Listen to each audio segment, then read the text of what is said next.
सहनाववतु सहनौ भुनक्तु सह वीर्यं करवावहै तेजस्विनावधीतमस्तु मा विद्विषावहै।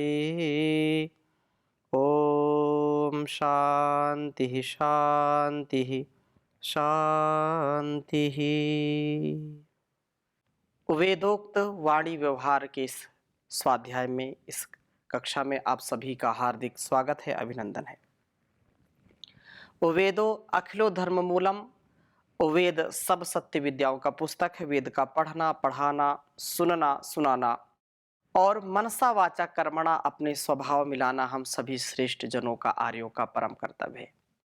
कल्याणी वेदवाणी जो हमारे संपूर्ण जीवन को शुभ से भरती है, कल्याण से भरती है। हम सौभाग्यशाली हैं कि मनुष्य का जीवन मिला है और मनुष्य के जीवन को पाकर के सबसे बड़ा सौभाग्य है कि भारतवर्ष में जन्म मिला है। हम मनुष्य का जन्म पा गए, भारतवर्ष में जन्म मिल गया और सबसे बड़ा सौभाग्य यह है कि हम जब इस वेद विद्या को जानने का, समझने का, सुनने का, कहने का अवसर पाते हैं तो वास्तव में जीवन हमारा धन्य बन जाता है। क्योंकि बिना ज्ञान के व्यक्ति पशु के समान है। ज्ञान से ही वो महान बनता है। जिसका ज्ञान, जिसका त्याग, तपस्या जितनी प्रबलता के साथ वो आत्मसात करेगा, उतना ही उसका जीवन महान बनेगा। जहां पर त्याग की भावना है, तपस्या की भावना है, जहां पर जिस विद्या को, जिस हम ज्ञान को अर्जित कर रहे हैं, ज्ञान का आधान कर रहे हैं, तो वह हमारे स्वभाव में उतर जाए। हम यदि किसी वेद के मंत्र को सुनते हैं, पढ़ते हैं, समझते हैं या कोई भी जो कल्याणकारी उपदेश है उसको सुनते हैं, तो कल्याण तभी होगा जब हम उसको आत्मसात करेंगे, अर्थात उसको अपने व्यवहार में उतारेंगे। जब तक व्यवहार में नहीं उतारेंगे तब तक उसका लाभ हमको मिल नहीं सकता। कोई व्यक्ति बीमार है और उसको पता है कि कौन सी औषधि खाने से यह बीमारी ठीक होगी, लेकिन वो औषधि नहीं खाएगा, उसका सेवन नहीं करेगा, तो कैसे उसका रोग ठीक होगा। ज्वर बहुत तेज बढ़ा हुआ है तो ज्वर नाशक जो औषधियां हैं उनका सेवन करना चाहिए, तभी तो ज्वर उतरेगा, बुखार उतरेगा। नहीं तो कितनी भी औषधियां आप जानते हो, आपको कभी उससे निजात नहीं मिलेगी। प्यासे हैं, आपको पता है कि यहाँ से पानी मिलेगा, कुएं से पानी मिलेगा, नल से मिलेगा पानी, वहां पानी रखा है, लेकिन हम पी नहीं रहे। कोई ला करके दे भी दे कि लीजिए आप पानी पीजिए, और हम उसको पी नहीं रहे, उसका सेवन नहीं कर रहे, तो कैसे प्यास बुझेगी। भोजन रखा हुआ है, कोई बहुत ही प्रीतिपूर्वक परोस रहा है, दे रहा है, खिला भी रहा है, और हम खा नहीं रहे, तो कैसे हमारी बुभुक्षा शांत होगी। कभी शांत नहीं हो सकती है। ऐसे ही ज्ञान के विषय में हमको समझना चाहिए कि जिस विषय को हम समझ रहे हैं, पढ़ रहे हैं, सुन रहे हैं या हम कह रहे हैं, तो क्या वो हमारे जीवन में उतर रही है, हमारे व्यवहार में उतर रही है वो विद्या, वो ज्ञान हमारे काम में आ रहा है कि नहीं आ रहा है। परम पूज्य गुरुदेव कहते हैं कि किसी भी विषय में जैसा हमने जाना, उसको माना और फिर उसको जीना, और जो जीता है वही पाता है, नहीं तो पा नहीं सकता है। तो हम श्रेष्ठतम ज्ञान को प्राप्त कर रहे हैं, क्योंकि वेदो अखिलो धर्म मूलम, ये सारे जो है कर्तव्य का, धर्म का तात्पर्य सारे कर्तव्य, सारा जो इस जड़ और चेतन का, शरीर और संसार का जिससे उपकार हो, प्राणी मात्र का जिससे उपकार हो, उद्धार हो, सुधार हो, उस विद्या को हम पढ़ रहे हैं। ये सबसे बड़ी विद्या पढ़ रहे हैं, तो इसको हमको आत्मसात करना है। और वाणी के विषय में बहुत सुंदर बात कही है। ऋग्वेद के प्रथम मंडल के 86वें सूक्त के 8वें मंत्र में सत्यवादी और मेधावी हम बने, इसका उपदेश किया गया है। तो मैं पहले मंत्र लिखता हूं, फिर चर्चा करूंगा। शशमानस्य ओम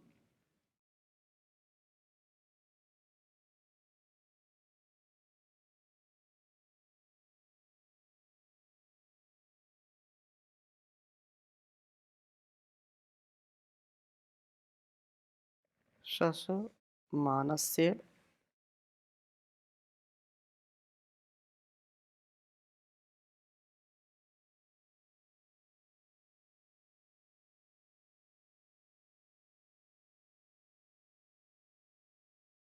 शशमानस्य वानरः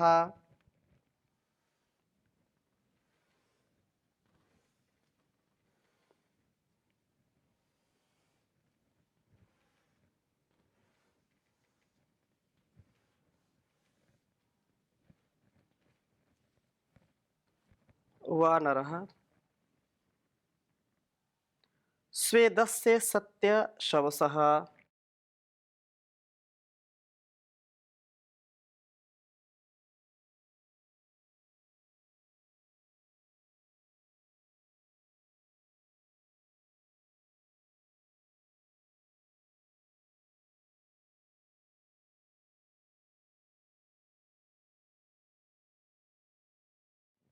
स्वेदस्य सत्यशवसः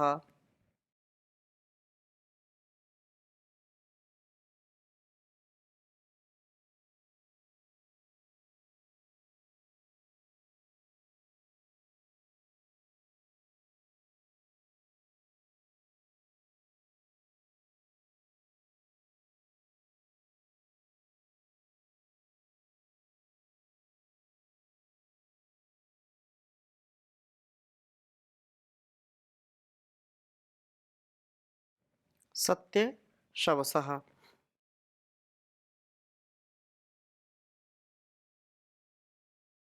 विदा कामस्य वेनतः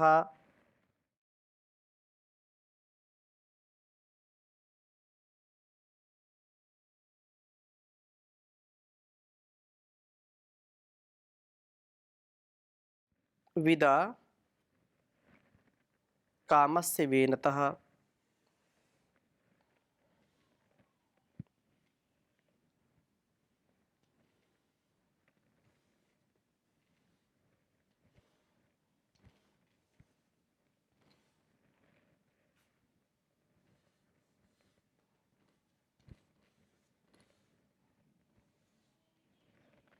विदा कामस्य वेनतः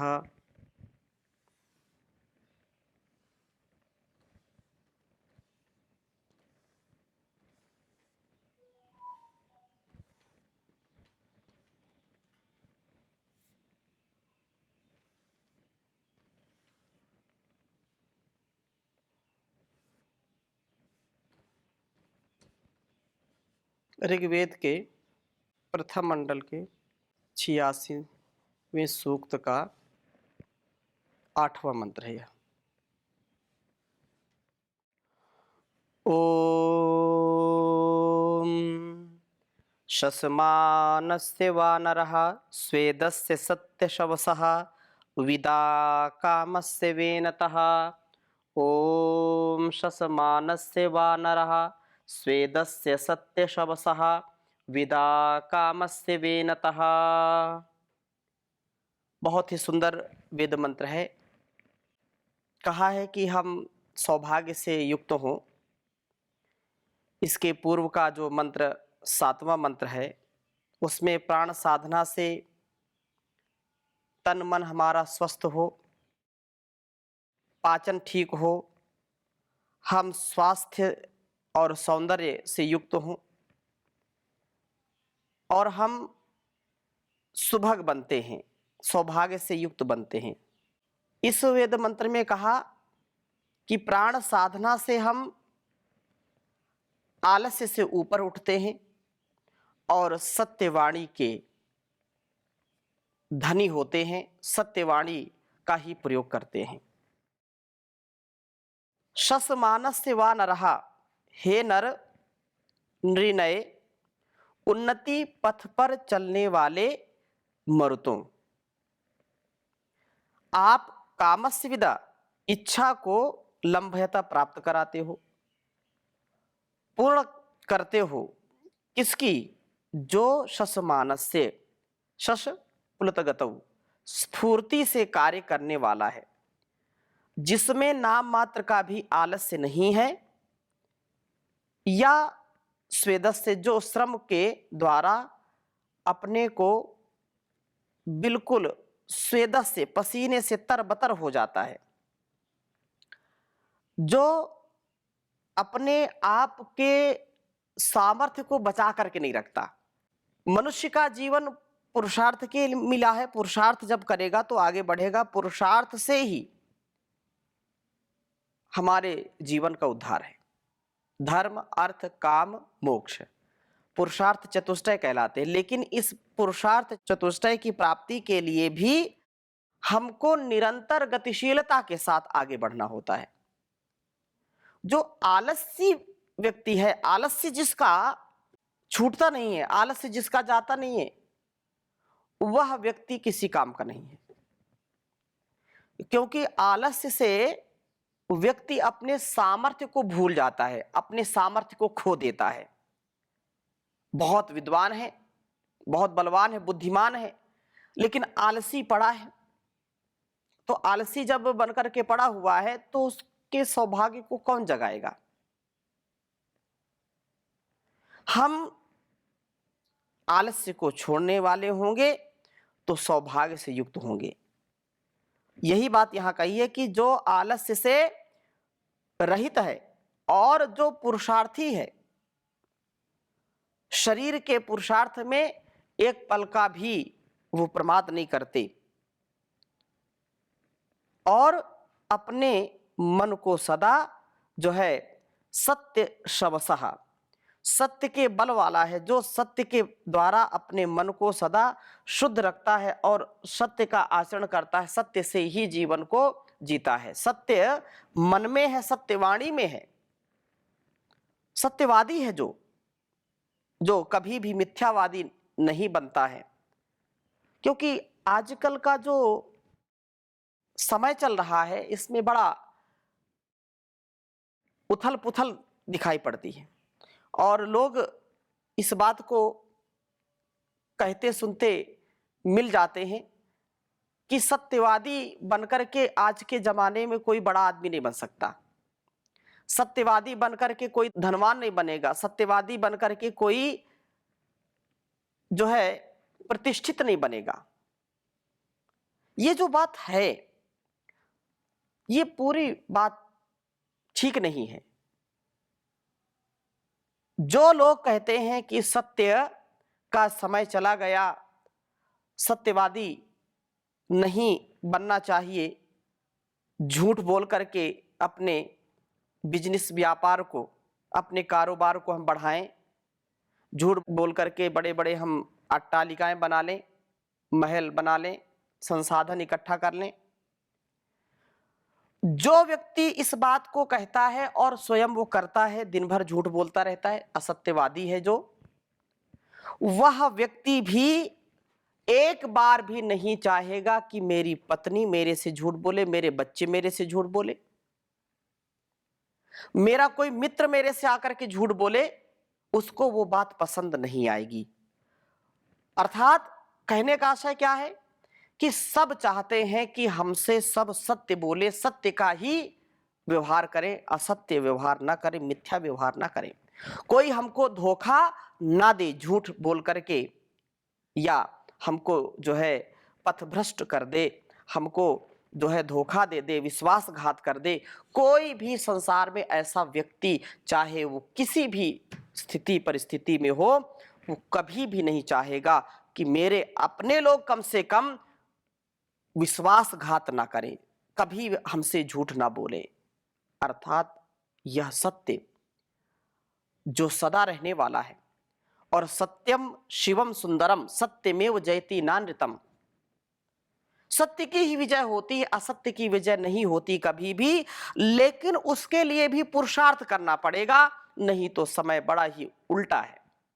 सत्य को जूझना पड़ता है, सत्य को अपने आप को स्थापित करने के लिए आज के समाज में बहुत संघर्ष करना पड़ता है। हमको सत्य को स्थापित करने के लिए भी धीरता, वीरता, गंभीरता के साथ, आलस्य, प्रमाद को छोड़ करके उत्साह के साथ हमको आगे बढ़ना पड़ेगा। यही वेद मंत्र यहाँ कह रहा कि स्वेदस्य सत्य शवसः, सत्य की स्थापना के लिए, सत्यवादी बनने के लिए, सत्यवादी की जो परिकल्पना है कि सत्य का ही हमको इस संसार में, घर परिवार में उसकी प्रतिष्ठा करनी है, तो उसके लिए पुरुषार्थ करना पड़ेगा। पुरुषार्थी व्यक्ति ही समय की, काल की गति को मोड़ देता है, इतिहास बदल देता है, नए युग का आरंभ कर देता है। हम युग प्रवर्तक बने, हम युग को, समय को मोड़ने वाले बने। और समय को रोक नहीं सकते लेकिन मोड़ सकते हैं। यह हम सबका नैतिक कर्तव्य है कि हम सत्यवाणी का प्रयोग करें। सत्यवाणी अपने छोटे छोटे बच्चों से भी हम कभी भी मिथ्या वाणी का प्रयोग ना कराएं। कभी कभी बचपने में, प्यार दुलार में, लाड प्यार में बच्चों को बिगाड़ देते हैं, स्वयं भी झूठ बोलते हैं और बच्चों को भी झूठ बोलना सिखा देते हैं कि कोई व्यक्ति आया, बाहर खड़ा है, आवाज दे रहा है और हम कहते हैं अंदर से, जाओ मना कर दो कि नहीं है घर में, पिताजी घर में नहीं है। बच्चों को हम झूठ बोलना सिखा रहे हैं। लेकिन बच्चे हैं, वो बाहर जा करके बोल देते हैं पिताजी बोल रहे हैं घर में पिताजी नहीं है। ये आप सुनते हैं बहुत। हम सावधानी पूर्वक अपनी वाणी व्यवहार रखें। प्यार दुलार में, लाड प्यार में या किसी भी प्रकार से हम मिथ्यावादी ना बने, सत्यवादी बने, सत्य का आचरण करें, सत्य बोले। सत्यम वद धर्मम चर, साच बराबर तप नहीं, झूठ बराबर पाप। साच बराबर तप नहीं, झूठ बराबर पाप। जाके हृदय साच है, ताके हृदय आप। प्रभु जी ताके हृदय आप। हम जब सत्य बोलते हैं, सत्य का पालन करते हैं, तो सत्य स्वरूप जो परम पिता परमेश्वर है वो हमको अनुभूति में आता है। तो कहा है कि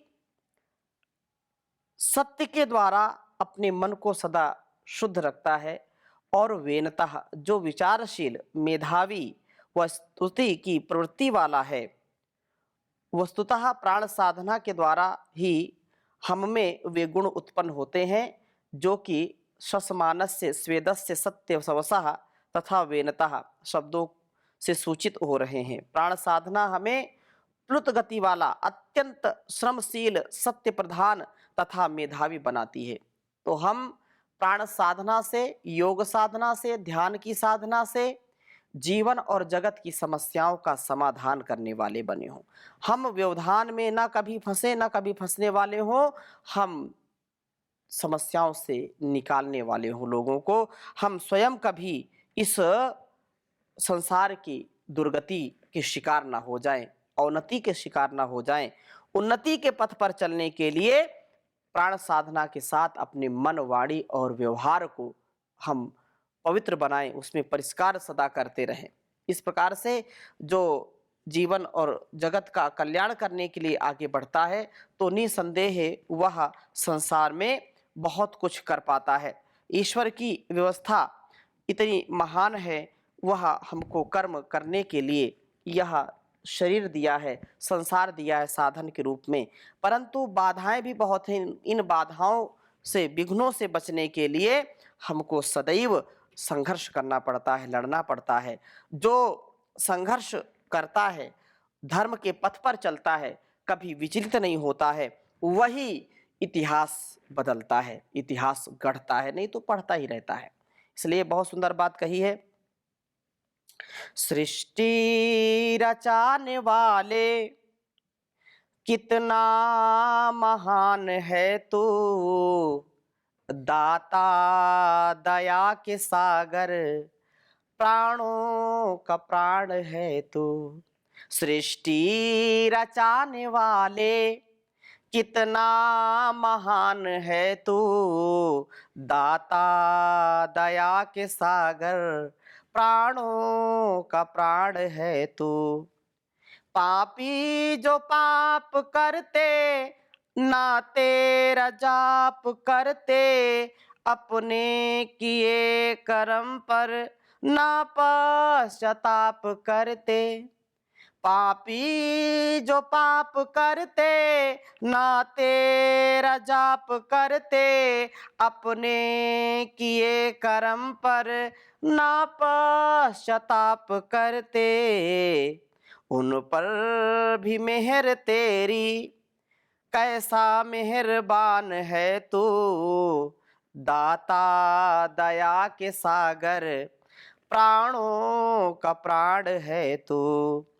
सारे जहां के वाली, ऐ गुलशनों के माली, हर चीज से है जाहिर हिकमत तेरी निराली। सारे जहां के वाली, ऐ गुलशनों के माली, हर चीज से है जाहिर हिकमत तेरी निराली। फूलों में तेरी लाली, फूलों में तेरी लाली, पर बेनिशान है तू, दाता दया के सागर, प्राणों का प्राण है तू। दाता दया के सागर, प्राणों का प्राण है तू। सूरज रचाया तूने, चंदा रचाया तूने, तारों को रोशनी दे, नभ को सजाया तूने।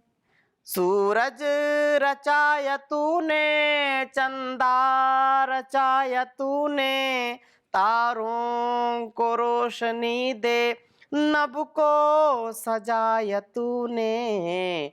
सब कुछ रचाया तूने, परलामकार है तू, दाता दया के सागर, प्राणों का प्राण है तू। बेमोल पक्षी बैठे तुझको ही भज रहे हैं, ऊंचे पहाड़ टीले दुल्हन से सज रहे हैं। बेमोल बैठे पक्षी तुझको ही भज रहे हैं, ऊंचे पहाड़ टीले दुल्हन से सज रहे हैं। नगमे से बज रहे हैं, मीठी सी तान है तू, दाता दया के सागर, प्राणों के प्राण हो तुम। सृष्टि रचाने वाले, कितना महान है तू, दाता दया के सागर, प्राणों के प्राण हो तुम, प्राणों का प्राण है तो दाता जो सबका भाग्य विधाता है, इस सृष्टि का वह पालन करता है, वह जन्मदाता है और प्रलय करता है। हम एक एक व्यवहार को इतना सुंदर बना लें कि सारा व्यवहार उस परमपिता परमेश्वर की पूजा बन जाए और हमारे एक एक व्यवहार का हमारे संपूर्ण जीवन पर और इस जगत पर गहरा प्रभाव पड़ता है। अरे ऐसा हो जाता है, चल जाता है, हो जाता है, चल जाता है, और ऐसे हम गलत आचरण में फंसते जाते हैं, गलत संस्कार पढ़ते जाते हैं। अरे एक बार झूठ बोल दिया तो क्या हो गया, खाने पीने में झूठ बोल दिया तो क्या हो गया। ये गलत आदत है। एक बार भी हम झूठ ना बोलें, ऐसी स्थिति परिस्थिति ही ना पैदा हम करें जहां झूठ बोलना पड़े, तो हम निसंदेह नर से नारायण, मानव से महामानव, देवत्व से युक्त जीवन जी पाएंगे। आगे और हम चर्चा करेंगे, अभी यहीं पर विराम लेते हैं। ओम शांति शांति शांति।